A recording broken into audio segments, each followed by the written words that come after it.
Thus, my 36-year-old husband Landon and I, 34-year-old woman, have been dating for 12 years and married for 9 years. With the exception of my in-laws, we get along well and have been soulmates for the most part. My in-laws have never truly liked me or embraced me as a member of the family, and I'm not sure why. Until they finally disclosed it at their anniversary celebration a few days ago, I was genuinely unaware of the true cause.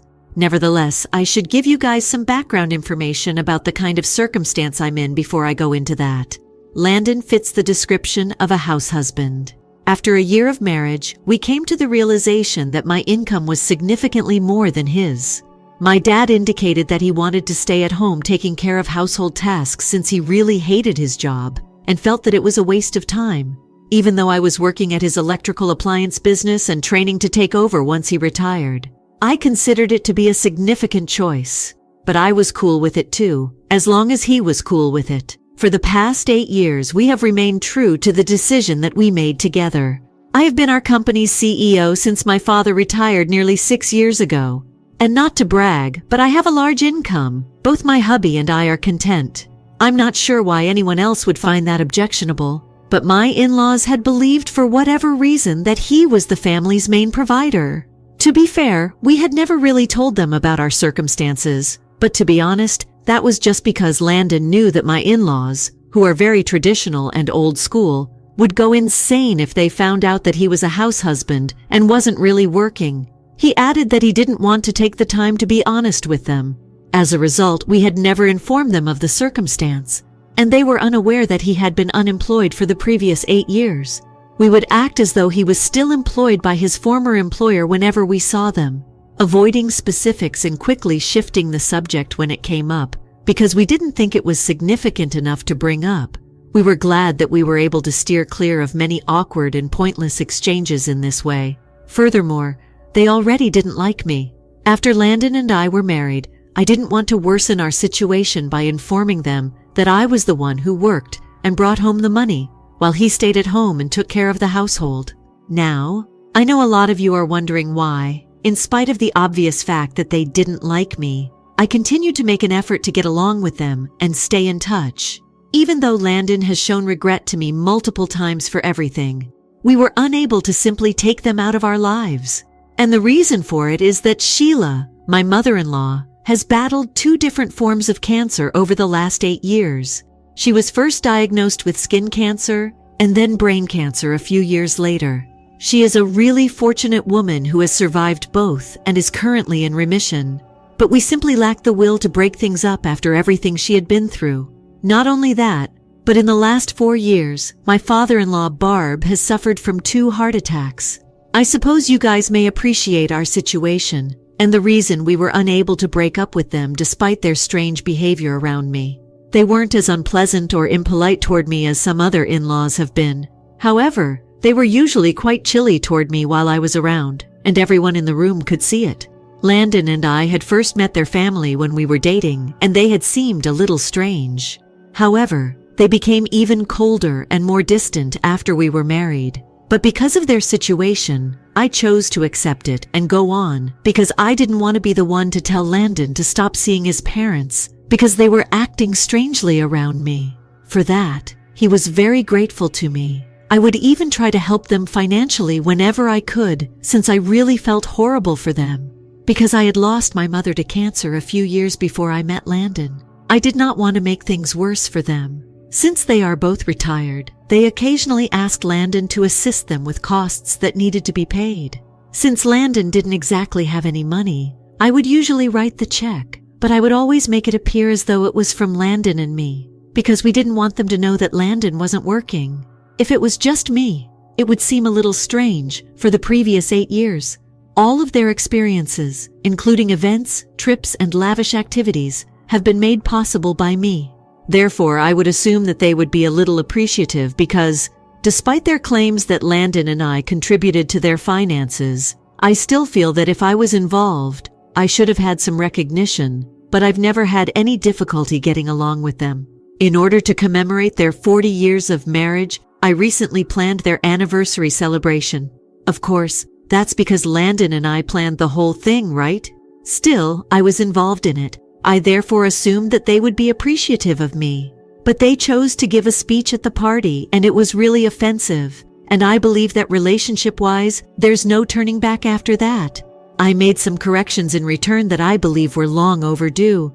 Anyway, Landon's parents had become strange practically immediately after we arrived at the party. When they were giving the speech, I recognized that it was because of my new car, even though I couldn't figure it out at the moment. I decided to treat myself to a brand new high-end automobile a few weeks ago. Since Landon doesn't get out much, he continues to drive his old car. And we travel together in my car whenever the two of us have somewhere to be. However, Landon had arrived at his parents' place that day in the afternoon, and I had to drop there after work.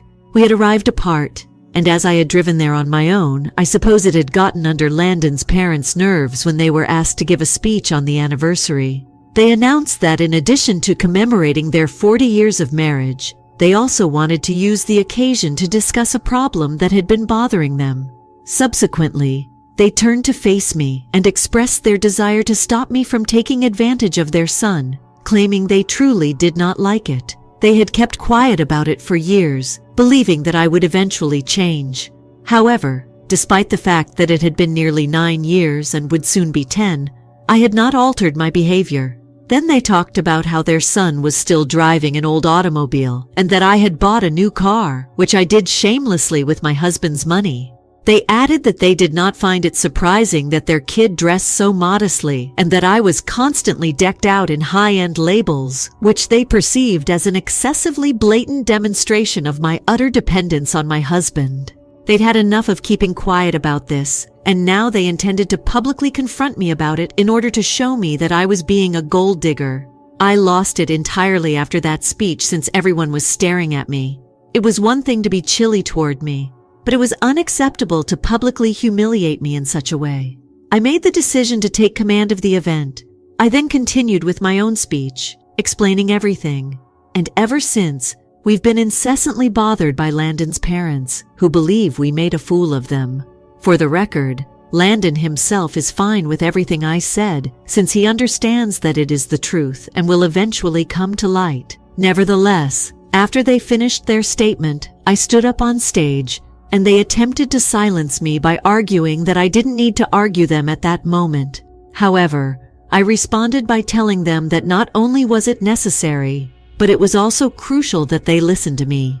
I continued by explaining that Landon had not had to work a day in his life for the previous 8 years, and it was entirely because of me. I revealed to the entire family the information we had been withholding from them for so long, stating that I was the family's primary provider and Landon was a stay-at-home dad. So, in contrast to what my in-laws thought, I wasn't really funding them all correctly. And they had been so ungrateful as to give a terrible speech in public criticizing me. In addition, I informed them that although Landon chose to drive an old car and dress modestly, no one could ever accuse me of denying him anything or making him feel inferior, as they had been attempting to do to me. I admitted that I could have erred in not telling them the truth about our financial status, but it probably wouldn't have made a difference, and they would still have been angry with me. Because it has always been extremely evident to me that I have an equal role to play in helping them every time we have provided them with financial assistance over the previous 8 years. Even so, they never expressed gratitude for it. They still didn't like me for no apparent reason, so even before we started lying to him about this, we had lied to them for our own peace of mind. And now that the truth was fully known, I saw no need to remain and continue to be insulted by them. Landon and I departed. However, before we left, we had a good look at everyone's faces in the throng of people present, and we could see that everyone was disgusted by what was happening.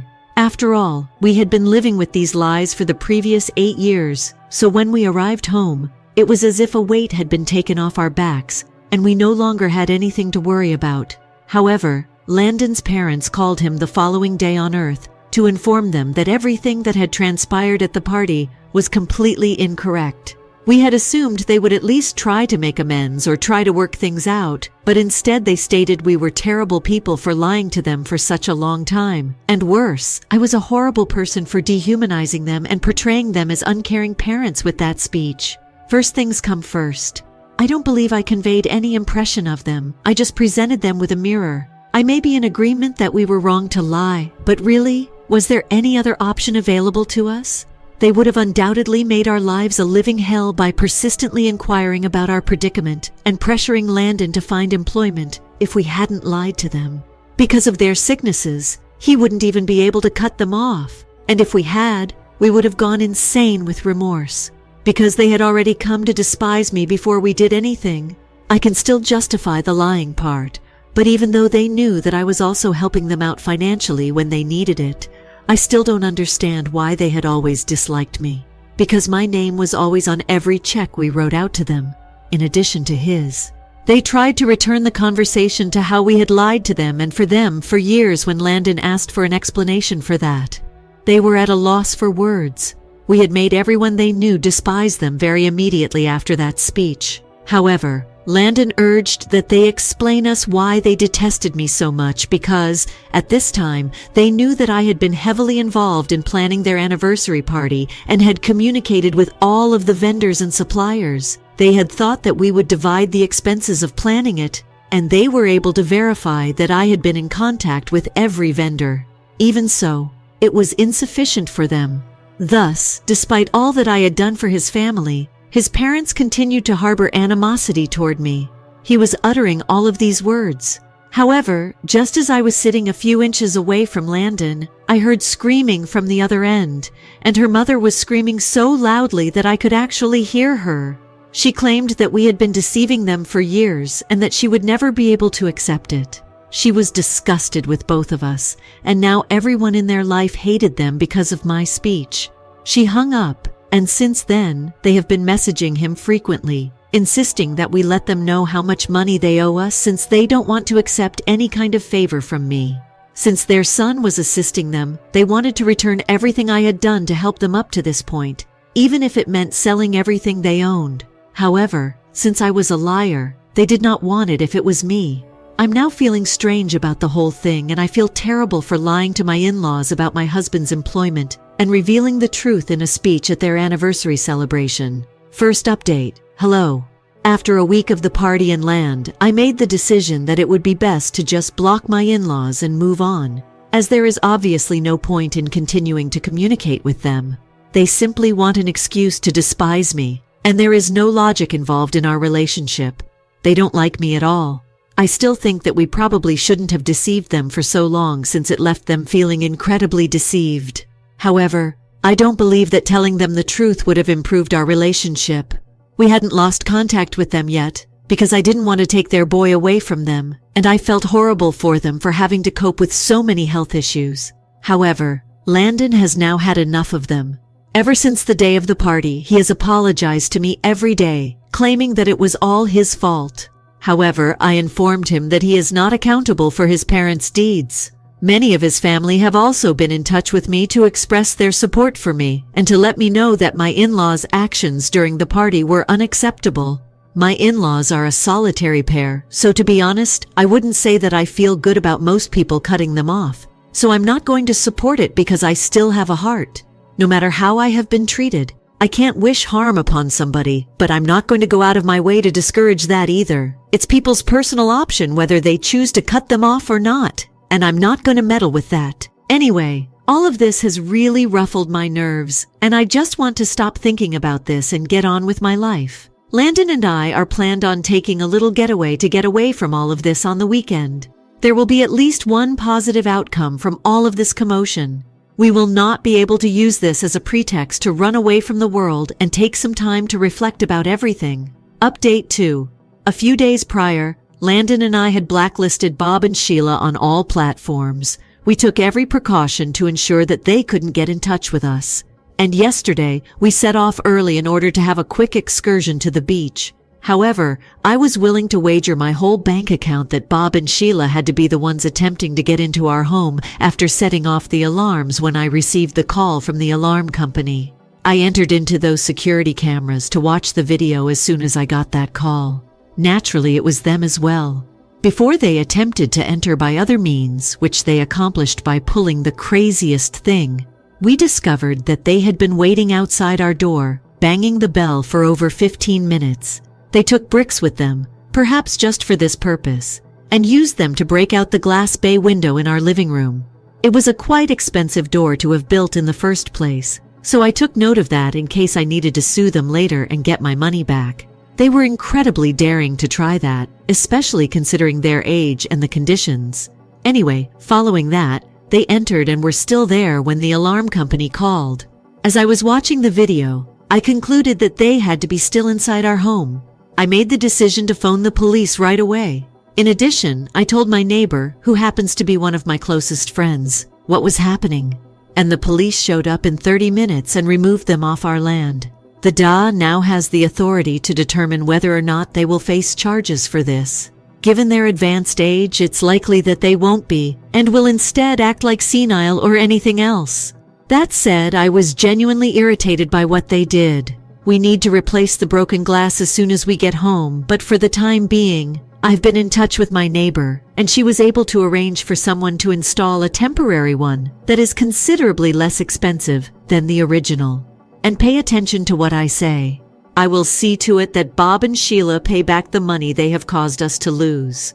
Not only that, though, the way they are acting truly annoys me. Therefore, I'm going to make sure to demand that they return every single dime. But Landon and I had already decided that nothing, not even their shenanigans, was going to stop us from spending the weekend together. Thus, we will continue to spend the weekend at the beach and take care of everything when we return to the city. 3 updates. As predicted by me, the DA. Considering their age, the accusations against them were dropped. Landon informed me that his dad has a close friendship with a DA-related person, so perhaps that was also involved, which seems incredibly unfair. But since it's not really worth it, I'm going to stop pursuing it. Furthermore, after thoroughly inspecting the entire residence, we discovered nothing was missing. It's not like they took anything or broke anything in the house. Sincerely, I had no idea what they were doing inside. However, I will still provide them with a legal notice and demand that they reimburse me for the cost of replacing the glass door. Because they had made such audacious claims, I had already sent them an email demanding that they restore all of the money they owed us. They had earlier been pressuring us for statistics, claiming that since they were unwilling to accept even a single dollar from me, they needed to know how much they owed me. They could now at last repay me for all of the money I had already spent on them.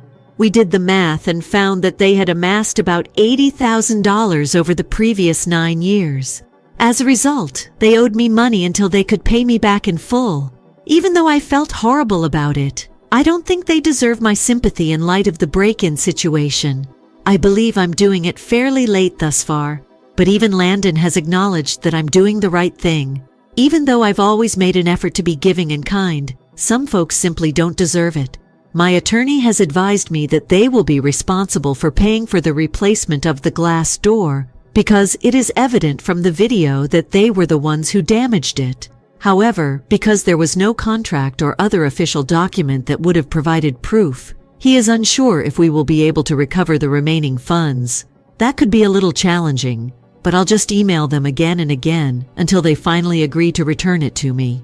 Or until one of us becomes fatigued at least, and it should be them, ideally. To tell the truth, I don't really need the money as much as they do. However, I don't think it's worth it to just let it go after all the humiliation and that I have had to deal with. 4th update. Hello.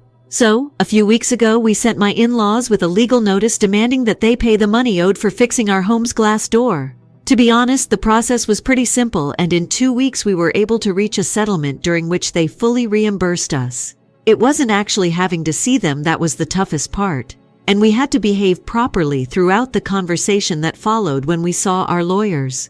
Therefore, they were not exactly allowed to act like crazy old people. But once we were outside in the parking lot, who knew? We were going to head home, and I had assumed that they would have nothing else to say to us.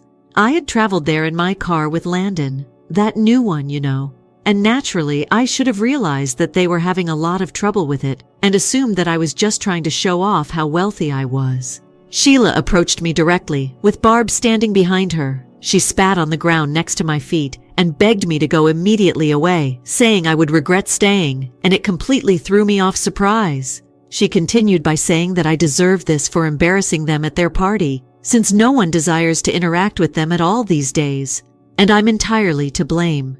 She told them she didn't even want to talk to Landon when he came to my side, and claimed that this was unacceptable behavior because he was a huge loser with no money of his own and just as nasty as I was.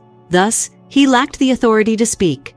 And then, for some reason, I'm not sure what got into Barb, he hopped upon the car's bonnet and pounded the windshield so hard that he managed to slightly crack it in addition to injuring himself. Sheila stated that I didn't need to worry because she would send me the money to get things mended along with what she already owed me, even though she felt she was being really cool. However, Landon and I were taken aback and unsure of how to respond to that. If they hadn't been let off with a mere slap on the wrist the first time, we would have called the police, but we were very certain it would happen again. We chose to disregard that, though, since we knew we would receive our money back anyhow, so it didn't really matter. We just wanted to move on, and since they would be on their own after this, I believe that punishment enough for them. We don't really care if they were punished or not. We just finished, so we don't need to involve the law anymore, and we don't want to deal with the headache of it all. That's what took place then. And at this point, all we really want is to live a quiet life free from the interference of Sheila and Barb, who are simply not worth our time or effort. I believe I have changed my mind since I originally stated that I did not want them to be totally cut off from the rest of the family. Landon has communicated with the majority of his family members, informing them of all the events that have transpired. He has also informed them that going ahead, we won't be attending any family gatherings or other festivities if we are invited, to which the most of them have responded favorably. Nobody has anything positive to say about them, and many have expressed a desire to have no contact with them, especially in light of what they learned from us about them. The boundary has been established and will no longer be crossed. Update 5. Hello everyone. It's been about a year since my last post, and I wanted to let you all know about something that happened yesterday. I have a pregnancy. After learning about it a few weeks ago, we decided to announce our pregnancy with a celebration yesterday, to which we invited a large number of people. We didn't really intend on doing this. It simply happened. Since I'm getting close to my late 30s, I was a little dubious about it, but it seemed right. We are therefore continuing the pregnancy, and everyone is overjoyed about it. Who then turned up to our party without being invited yesterday, I suppose, after nearly a year of no communication? Yes, it was Sheila and Barb, and I did what I had been meaning to do since over an hour before the party was scheduled to start, when they arrived at our door.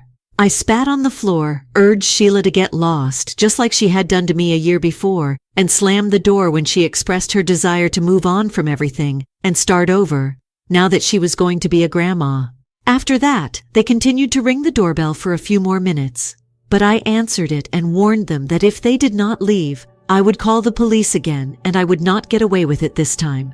They therefore insisted on speaking with Landon, but he eventually came clean and informed them that it would be best for them if they left because he did not feel worthy enough to have any kind of conversation with them and was such a huge loser. They fled after that, having suffered enough humiliation. We are overjoyed that I may now request a restraining order against them, since I don't want to take any chances now that I'm pregnant. I want them out of my life permanently, and I'll see to it that that happens.